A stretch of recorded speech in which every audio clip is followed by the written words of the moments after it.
Do you think it'll work? Will it handle the pressure? Is it sturdy enough? I give it a year. I give it 3 months.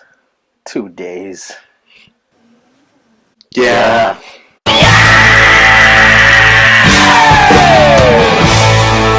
It's been 2 months since Donald Trump took presidency on January 20th, and he hasn't stopped. He does not take a break. It's like every second he's signing a brand new executive order.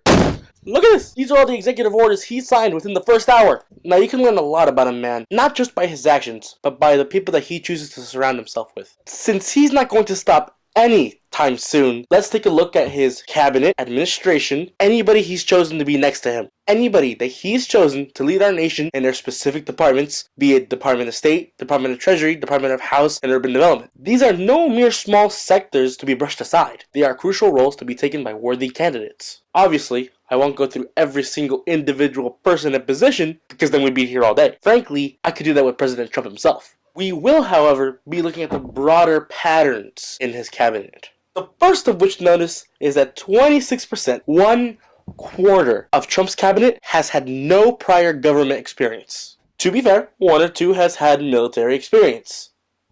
But that's it. Shooting guns and running countries are 2 different practices. So let's bring into question Rex Tillerson, Steve Mnuchin, Ben Carson, Wilbur Ross, James Mattis, and Betsy DeVos. We'll get to her later. Let's scuttle back to the beginning. Department of State Rex Tillerson. Vote 56 to 43. As I said before, no government experience. But he was the CEO at ExxonMobil. You remember ExxonMobil? Whenever your mom and dad runs out of gas, you go to that one place to get some more? Gas station? Well, he's the CEO of the oil company. And he's been working there since 1875? 1975? Are you sure? Oh, guess not. Anyways, to get there, he studied civil engineering, which is a load of BS, Bachelor of Science. And he was even rewarded the Order of Friendship in 2012 by Vladimir Putin. There seems to be a repetition of Russian presidents lately, huh? For those of you who haven't a clue of what I'm talking about, well into the start of Trump's presidency, National Security Advisor Michael T. Flynn resigned after having been found that he had calls with Russia. Candidate for Attorney General Jeff Sessions was confirmed, but is now under investigation for conversing with Russia during our election. And as you know, Trump really likes Russia. Really likes Russia. The overall importance is that Tillerson is a businessman, a wealthy one at that, with no government experience. Sounds a little familiar. It will continue to sound familiar as we carry on to Secretary of Treasury Steve Mnuchin. Vote 53-47. Now, he may not have been a senator or a congressman, but at the very least he was a senior executive at Goldman Sachs. A whole 17 years of rich experience with money. So, at least he has that. Treasury, treasure, money, who knows? Maybe he'll cut off funds for the wall. Bottom line, he's a businessman, much like Tillerson, much like Pence, much like Trump. It doesn't just stop there. Department of Commerce head Wilbur Ross, to keep matters short, billionaire, inexperienced. And the same goes for Betsy DeVos, our Secretary of Education, who again, we'll get to later.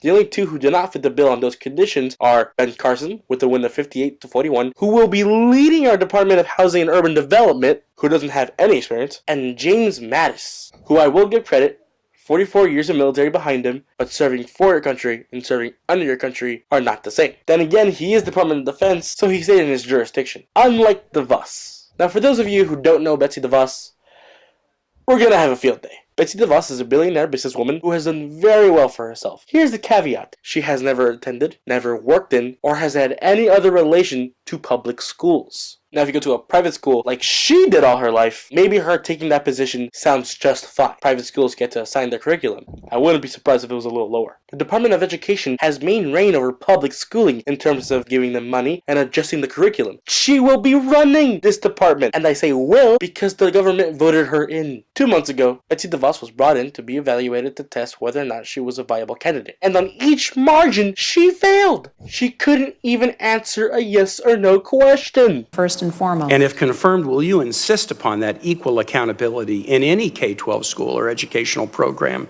that receives federal funding, whether public charter, or private? I support accountability. Equal accountability for all schools that receive federal funding. I support accountability. Okay, is that a yes or no?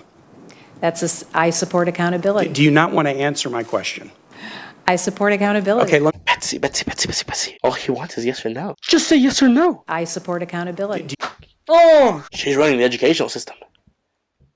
Yeah, You think so much money she could afford a suitable education? Listen, I'm scared because the very same day that she was confirmed and appointed, I'm not kidding, Kentucky Representative Thomas Massey suggested a bill on abolishing the Department of Education. Because that sounds like a smart idea. Now, I admit to be withholding a special detail about DeVos' appointment. When admitting department members, popular vote has reigned. It's still a democracy. Most times. For the first time, the vote resulted in a 50-50 tie in which Vice President Pence had to come in for the break. Earlier, I stated that she failed in every curriculum. So how did she still get pulled through? As it turns out, her family name has donated and accumulated $200 million into the Republican Party. So yeah, of course Pence voted in support. Just goes to show kids, money can get you a long way. And now the students of the public education are stuck with her. When I spoke out against Trump, I criticized the lack of effort that he needed to become a wealthy man. Nothing can be more true of DeVos as well. Her parents were very wealthy. She was able to attend private school, completely avoid the public domain, in which she now has educational control over. So that's fun. I am ecstatic that I only have one more year here, because at the very least, I can get my diploma before she ruins it all. Let's move on to Trump's administration, because there are definitely some key figures we need to look at. To begin, Sean Spicer. Oh, that's not Sean? Could've sworn it was. Oh, that's Melissa McCarthy from Saturday Night Live? Can we get the real picture? If you've never heard of Sean Spicer, he is the White House Press Secretary Communications Director. It's a mouthful. Just like him. Whatever President Trump claims, questions, or craps out, Spicer's the guy to justify it. Any and all questions from the media go directly to him, and he will answer them to the best of his ability. Now, I say best of his ability because 9 out of 10 times he will avoid the question, ignore the reporter, or just verbally attack. If you haven't heard of him, please just watch him. What evidence do you have of widespread voter fraud? The president does believe that. He continues to maintain that belief. I think the president has believed that for a while, which has been a long-standing belief that he's maintained. It's a belief he maintains. It's a belief that he's maintained. Over 974 pages that were passed, and then we were told we had to read them. Our plan in far fewer pages, 123. Look at the size. This is the Democrats, this is us. In terms of this is government, this is not. Can you say affirmatively that whenever the president sends something, we can trust it to be real? If he's not joking, of course.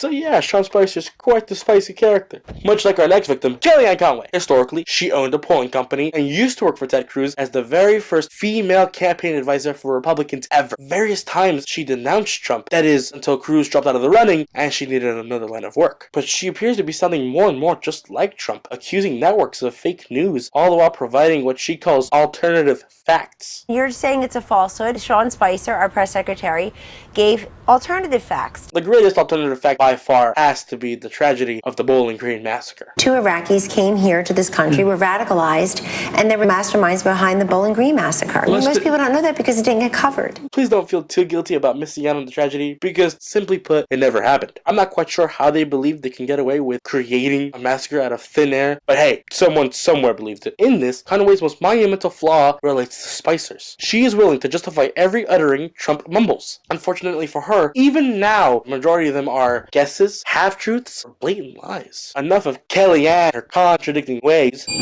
Let us move on to the most powerful man in the White House. Yes, ladies and gentlemen, put your hands together for the secret president of the United States, Stephen K. Bannon. I only kid. Chief Strategist Steve Bannon. Stephen K. Bannon was appointed chief strategist unbeknownst to Trump under the conditions of one of the signed executive orders. Remember these?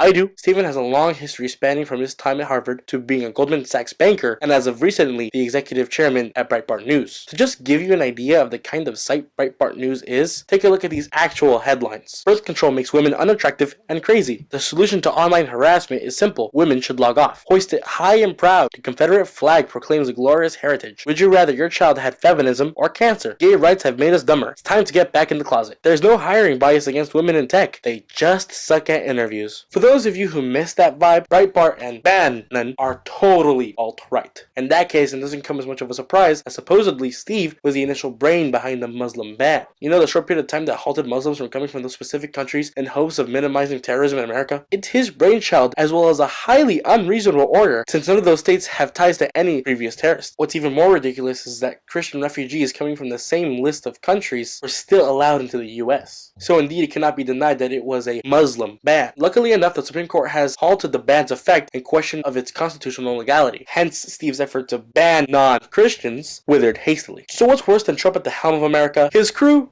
not that much better. The fact that he was able to nominate every single one of them and pull them through is absolutely terrifying. These are the people directing our country for the next 4 years. Where we stand, the least we can hope for is the preservation of the Department of Education and the hope that DeVos knows the difference between helpful and profitable. This has been Rodrigo Macias from the Grizzly Newsroom. Stay awake, Grizzlies.